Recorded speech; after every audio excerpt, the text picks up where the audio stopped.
Puji Tuhan Bapak Ibu Saudara yang terkasih di dalam nama Tuhan Yesus Kristus. Saat ini kita akan belajar dan mendengar firman Tuhan yang terambil di dalam Matius pasal 5 ayat 14 sampai 16. Firman Tuhan katakan, "Kamu adalah terang dunia. Kota yang terletak di atas gunung tidak mungkin tersembunyi. Lagi pula orang tidak menyalakan pelita lalu meletakkannya di bawah gantang, melainkan di atas kekidian, sehingga menerangi semua orang di dalam rumah itu. Demikianlah hendaknya terangmu bercahaya di depan orang, supaya mereka melihat perbuatanmu yang baik dan memuliakan Bapamu yang di sorga." Dan izinkanlah saat ini saya akan memberikan tema, yaitu menjadi terang dunia. Berbicara menjadi terang, seringkali banyak orang mengartikan supaya kita ini kelihatan terang, bagaimana kita menggunakan body yang banyak sehingga kita kelihatan, atau wajah kita atau badan kita ini kelihatan terang, sehingga ketika kita bertemu dengan orang-orang kita kelihatan terang. Tidak seperti itu. Atau ada yang berkata, saya harus ambil semua lampu-lampu di ruangan saya lengketkan di badan saya supaya kelihatan terang ketika bertemu dengan orang-orang dan boleh mereka lihat terang itu di dalam diri saya. Tidak seperti itu. Tetapi terang yang Tuhan maksud begini, bagaimana kita menjadi terang dunia itu, bagaimana kita mewariskan karakter Kristus dalam kehidupan kita sehari-hari, bagaimana kita mencerminkan karakter Kristus di dalam kehidupan kita sehari-hari. Saat ini kita akan belajar tentang pengertian terang dalam KBBI, yang artinya dalam keadaan dapat dilihat, nyata dan jelas. Sedangkan pengertian dalam Alkitab, pengertian terang dalam Alkitab, yaitu garam atau terang dunia, berarti membawa perubahan bagi banyak orang. Perubahan tersebut dapat dimulai dari diri sendiri dan merubah banyak orang. Terang yang sesungguhnya adalah Tuhan itu sendiri. Kita boleh lihat di dalam Yohanes pasal 8 ayat 12. Jadi kita dapat menarik kesimpulan dari ayat ini bahwa terang Kristen dimaksud untuk bertumbuh semakin kudus dan semakin dewasa dalam mengikut Yesus. Dalam 2 Petrus ayat 3, pasal 3 ayat 18. Jadi pertanyaannya bagi kita, mengapa kita harus menjadi terang atau menjadi garam dunia? Yaitu supaya di sekitar kita atau di lingkungan kita mereka dapat melihat perbuatan kita yang baik dan memuliakan Bapa kita yang di sorga. Di dalam Matius 5 ayat 16. Jadi fungsi terang itu seperti apa? Yaitu untuk menerangi kegelapan. Karena pada kegelapan kita tidak dapat melihat apa-apa. Maka kita harus memiliki terang itu agar kita dapat melihat apa yang di depan kita maupun di belakang, kanan dan di kiri kita. Jadi apa yang harus kita lakukan agar kita menjadi terang atau garam dunia? Yang pertama, kita harus mencari Tuhan dengan segenap hati kita atau berdoa kepada Tuhan. Di dalam Mazmur 119 ayat 10, firman Tuhan katakan di dalam Mazmur 119 ayat 10, firman Tuhan katakan, "Dengan segenap hatiku aku mencari Engkau. Janganlah biarkan aku menyimpang dari perintah-perintah-Mu." Jadi kita ambil kesimpulan, dengan segenap hati aku mencari Engkau. Ini adalah merupakan suatu perkataan Daud, bagaimana dia mencari Tuhan dengan sungguh-sungguh. Jadi yang pertama tadi, apa yang harus kita lakukan agar kita menjadi terang dunia? Yang pertama, kita harus punya koneksi yang baik dengan Tuhan. Jadi apa yang menjadi dampak ketika kita mencari Tuhan dengan segenap hati kita? Yang pertama, Tuhan pasti memberkati segala kebutuhan kita. Di dalam Matius 6 ayat 33. Yang kedua, dampak yang kita terima ketika kita dampak di saat kita mencari Tuhan dengan segenap hati kita. Yang kedua, Tuhan akan memberitahukan kepada kita hal-hal yang tidak terpahami, yaitu hal-hal yang tidak kita ketahui. Yeremia 3 ayat 33. Yang kedua, jadi apa yang harus kita lakukan agar kita menjadi terang atau garam dunia?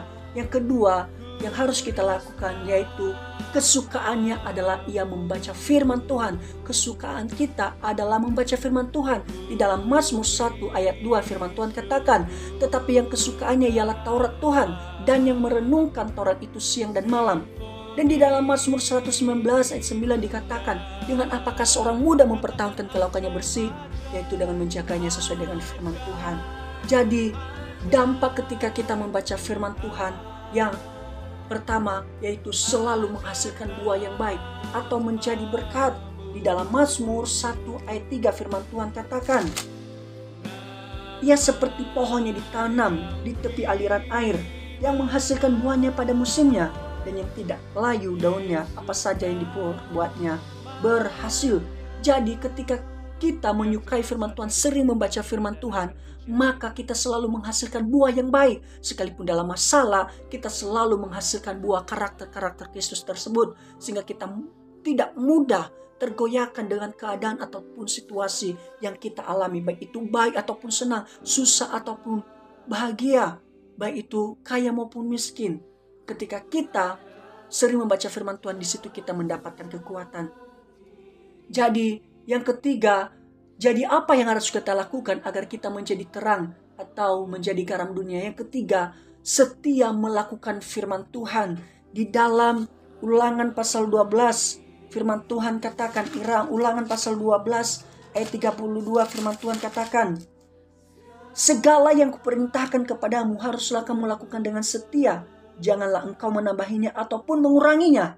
Jadi firman Tuhan katakan engkau harus setia melakukan firman Tuhan. Banyak orang ketika mendengar firman Tuhan saat itu melakukan, tetapi seterusnya berhenti. Tetapi saat ini kita belajar setia melakukan firman Tuhan itu bukan hanya ketika kita mendengar terus melakukan, tetapi setia melakukan dari awal sampai akhir hidup kita. Setia melakukan firman Tuhan.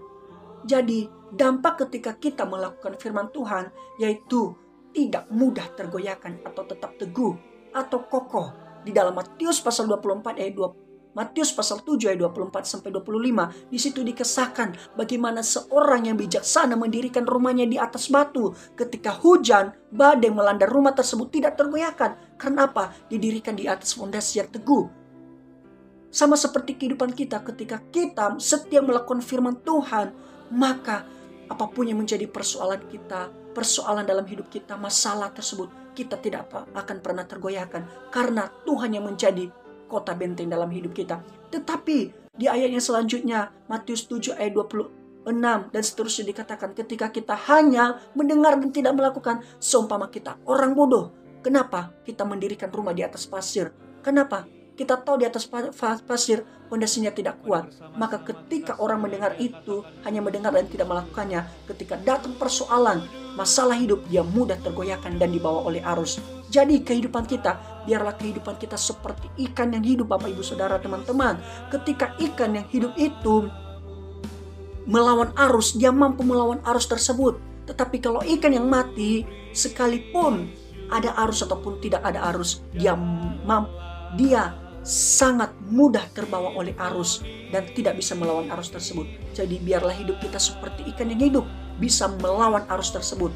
Jadi kehidupan kita, ketika kita setia melakukan firman Tuhan, apapun yang menjadi kondisi keadaan kita melakukan firman Tuhan, maka kita hidup dalam melakukan firman Tuhan dan diberkati oleh Tuhan.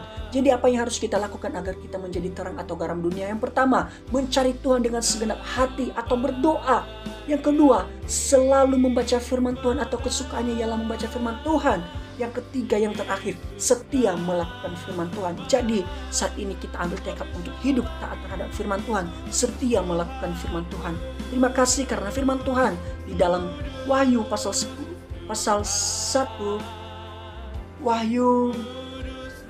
di dalam Wahyu pasal